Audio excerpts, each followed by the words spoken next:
નમસ્કાર, સ્વાગત છે આપ સૌનું. આજે આપણે જોઈશું ધોરણ 4 વિષય ગુજરાતી પાઠ નંબર 3. પાઠનું નામ છે શંખલાની બેન છીપલી. તો ચાલો જોઈએ. સૌથી પહેલા ગાઈએ નાનકડું ગીતડું આપેલું છે, જોતા જઈએ. પાટીમાં મેં દરિયો દોર્યો, દરિયા વચ્ચે ટાપુ દોર્યો. ટાપુ ઉપર ઝાડ ઊભું છે, ઝાડની ઉપર બંદર દોર્યું. બંદર ડાળી ઉપર કૂદે, ડાળીનો મેં ઝૂલો કર્યો.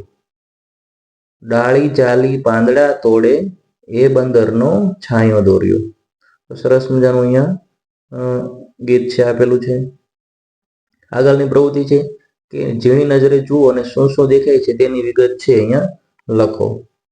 તો અહીંયા આપણે જોઈ શકીએ કે એક ઝાડ છે, નીચે છે છોકરા રમી રહ્યા છે, બરાબર. ઉપર છે કોયલ બેઠી છે. ત્યારબાદ નીચે જે છે થડમાં એક મકોડો છે અને ખિસકોલી ઉપર ચડી રહ્યા છે. એ બધું આ વસ્તુ છે આપણે અહીંયા લખવાની છે. તો આ રીતે છે તમે લખી નાખજો. આગળની પ્રવૃત્તિ છે સરસ મજાની, અહીંયા વાર્તા આપેલી છે, જોતા જઈએ. કલાકારની ઢીંગલી. સુલતાનાબાદના એક વિસ્તારમાં તૂટેલી ફૂટેલી 20 ઝૂંપડીઓ, કાણા પડેલા જૂના પતરા, લાકડા, પ્લાસ્ટિકની થેલીઓ, કોથળા, કાપડ, એ જ ઝૂંપડીની દિવાલોને છત. રંગબેરંગી ભીતોવાળી આ ગલીઓમાં પોતાનું બાળપણ વિતાવતો દિવ્યેશ ગરીબ મા બાપનું હવે એકમાત્ર સંતાન. તો અહીંયા વાત છે દિવ્યેશની કે પોતે એક ઝૂંપડીમાં રહે છે, ફાટેલી તૂટેલી, બરાબર.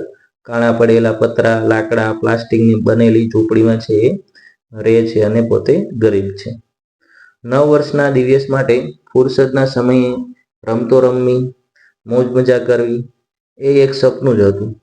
તેના પિતાની ચાની લારી, આ લારીમાં ચા ઉપરાંત બિસ્કુટ, કુલ્ફીનો એક ડબ્બો પણ ખરો. ઋતુ પ્રમાણે કુલ્ફી સિવાયની વસ્તુઓ પણ વેચવામાં આવે.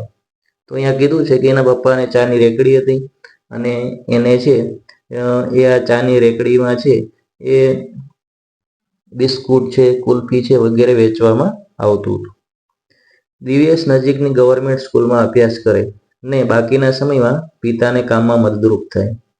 ઘરની સ્થિતિ નબળી હોવાથી ચાની લારીએ વાસણ માંજવા, ચા આપવી, કુલ્ફી વેચવી જેવા કામોમાં તે ટેકો કરતો. કુલ્ફી વેચતા તેના મનમાં કુલ્ફી ખાવાની તીવ્ર ઈચ્છા થાય. તેનું પેટ ક્યારેય ભૂખથી બૂમો પાડતું હોવા છતાં કુલ્ફીથી મોં સુધી લઈ ન જવા જેટલો સમય તેણે કેળવી લીધો હતો. તહેવારના દિવસોમાં દિવ્યેશ હાથ બનાવટની અવનવી વસ્તુઓ બનાવી વેચતો. તે છીપલામાંથી હાર, બુટી અને ઝાંઝર બનાવતો અને દિવાલ શોભાવે તેવા કાથી કામના ચિત્રો પણ બનાવતો. તે તૂટેલી બંગડીઓમાંથી તોરણ તેમજ કુલ્ફીની પટ્ટીમાંથી વિમાન, ઘર, હોડી વગેરે બનાવી રંગોના છાંટણાથી સજાવી વેચતો. આમાંથી તે થોડી કમાણી પણ કરી લેતો. નવું નવું બનાવવામાં પ્રવીણ દિવ્યેશ અભ્યાસમાં પણ એટલો જ હોશિયાર. શાળાના બાળકો તેની પાસે ભાતની વસ્તુઓ બનાવડાવીને ખરીદે. દિવ્યેશ પણ ઘણી હોંશથી પોતાની કલાકારીગરી વડે ગજબ સર્જન કરતો. એણે બનાવેલી ચીજ હંમેશા અનોખી જ હોય. તો અહીંયા દિવ્યેશમાં છે એ કુદરતી આવડત છે એ રહેલી છે કે વેસ્ટમાંથી બેસ્ટ છે એ કોઈ પણ વસ્તુમાંથી છે એ બનાવી આપતો હતો અને એ વસ્તુ વેચી અને થોડો ઘણો ખર્ચો પણ છે એ પોતાની માટે કાઢી લેતો. દિવ્યેશની શાળામાં વિવિધ તહેવારોની ઉજવણી કરવામાં આવતી. તેમાં તે ઉત્સાહભેર ભાગ લેતો અને શાળાને શણગારવામાં પોતાનું કૌશલ્ય બતાવતો. 29મી જુલાઈ દિવ્યેશની જન્મ તારીખ. તે દિવસે આચાર્યએ પ્રાર્થના સંમેલનમાં દિવ્યેશને જન્મદિવસના અભિનંદન આપ્યા અને તેની આવડત વિશે વાત કરી. તેમણે કહ્યું કે આપણો દિવ્યેશ તો કલાકાર છે, આપણને નકામી લાગતી ચીજોમાંથી મજાની વસ્તુઓ બનાવી કાઢે છે. આ વખતે રક્ષાબંધનની ઉજવણીમાં આપણે સૌ એણે બનાવેલી રાખડીઓ ખરીદીએ. રક્ષાબંધનને દિવસે સૌ પોતપોતાના ભાઈ બહેનને લઈને શાળાએ આવજો અમે બધા શિક્ષકો પણ તેમાં જોડાઈશું. સૌ ખુશ થયા. દિવ્યેશે પોતાના મિત્રોની પસંદગીને ધ્યાનમાં રાખીને રાખડીઓ બનાવી. તેણે મોતી, ચણોઠી, કારેલાના બી, લાકડાની પટ્ટીઓ અને તારામંડળના નકામા તાર જેવી પરચુરણ સામગ્રીમાંથી રેશમી દોરા ગૂંથીને રૂની મેઘધનુષના રંગનું કરીને જાત જાતની અને ભાત ભાતની આકર્ષક રાખડીઓ બનાવી.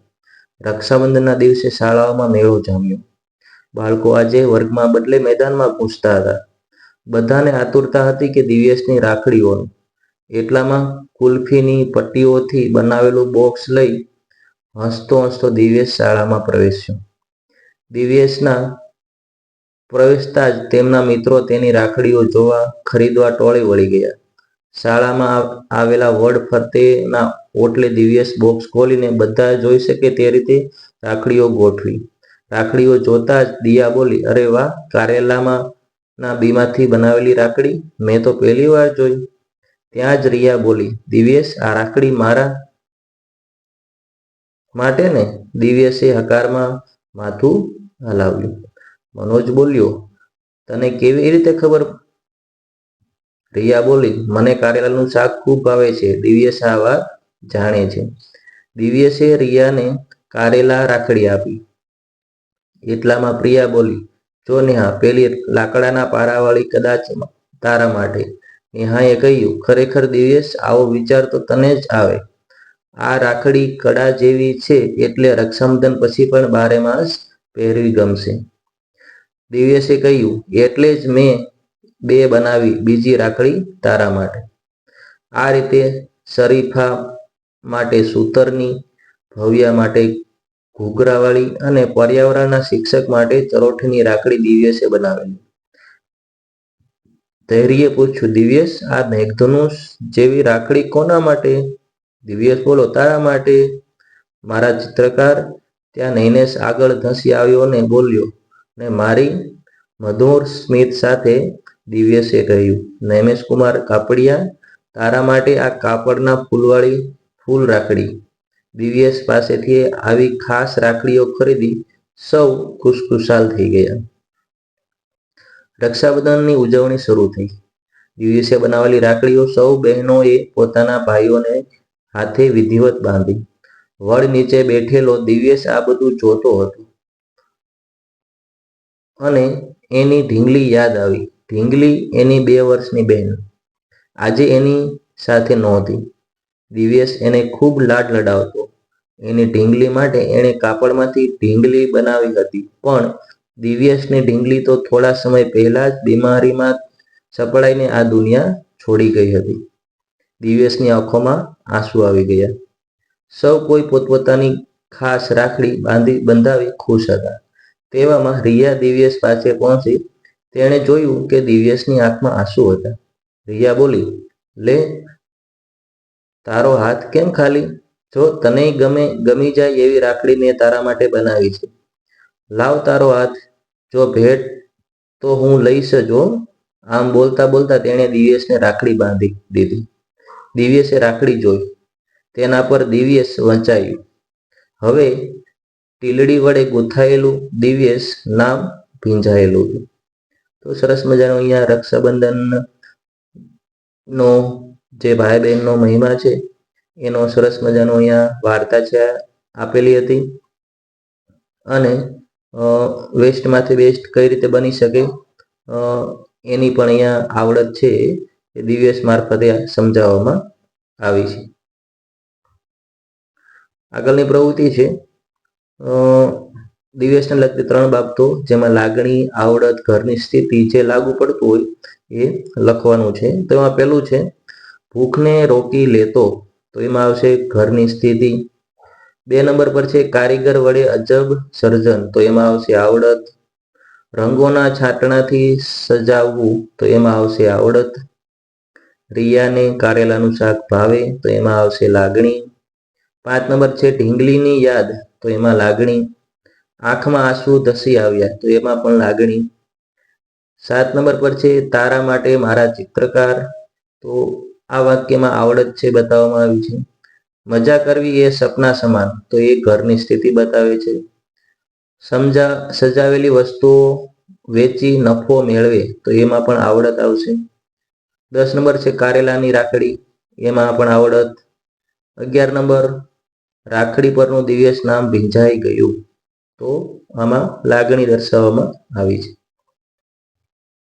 આગળ છે આપેલા શબ્દ સમૂહ માટેનો અર્થ શોધો અને લખો. તો એમાં ફુરસદ એટલે થાય નવરાશ. ત્યારબાદ છે કારીગરી, કારીગરનો અર્થ થાય કળા કૌશલ્ય બનાવટ. 4 નંબર પર છે હોશિયાર, પ્રવીણ તો હોશિયાર. આગળની પ્રવૃત્તિ છે વર્ગમાં ચર્ચા કરી જવાબ આપો. તો પહેલો પ્રશ્ન છે કે દિવ્યેશનું મકાન બનાવવામાં વપરાયેલ સાધન સામગ્રી. તો દિવ્યેશનું મકાન બનાવવા માટે જૂના પતરા, લાકડા, પ્લાસ્ટિકની થેલી, કોથળા, કાપડ વગેરેનો ઉપયોગ થયેલ હતો. અને અમારું મકાન બનાવવામાં વપરાયેલ સામગ્રી એટલે કે આપણું મકાન બનાવવામાં વપરાયેલી સામગ્રીમાં છે એ ઈંટ, સિમેન્ટ, રેતી, કપચી, બરાબર આ બધું આવશે.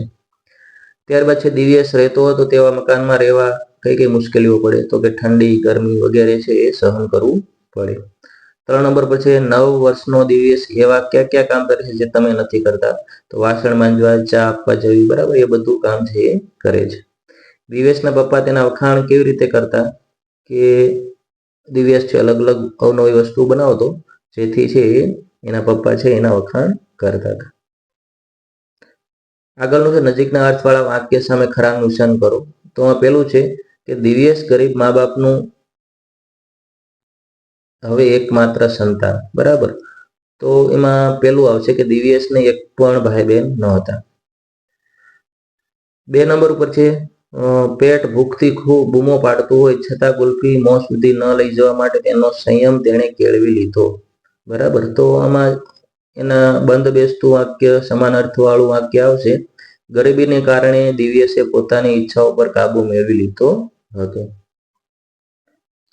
3 નંબર પર છે દિવ્યેશ ઘણી હોંશથી પોતાની કારીગરી વડે અજબ સર્જન કરતો. તો એમાં ત્રીજું આવશે કે દિવ્યેશ ખુશ હોય ત્યારે નવાઈ લાગે તેવી વસ્તુ બનાવતો. 4 નંબર પર છે રક્ષાબંધનના દિવસે શાળામાં મેળો જામ્યો હતો. તો એનું સમાન અર્થવાળું વાક્ય આવશે રક્ષાબંધનના દિવસે શાળામાં ખૂબ ભીડ થઈ હતી.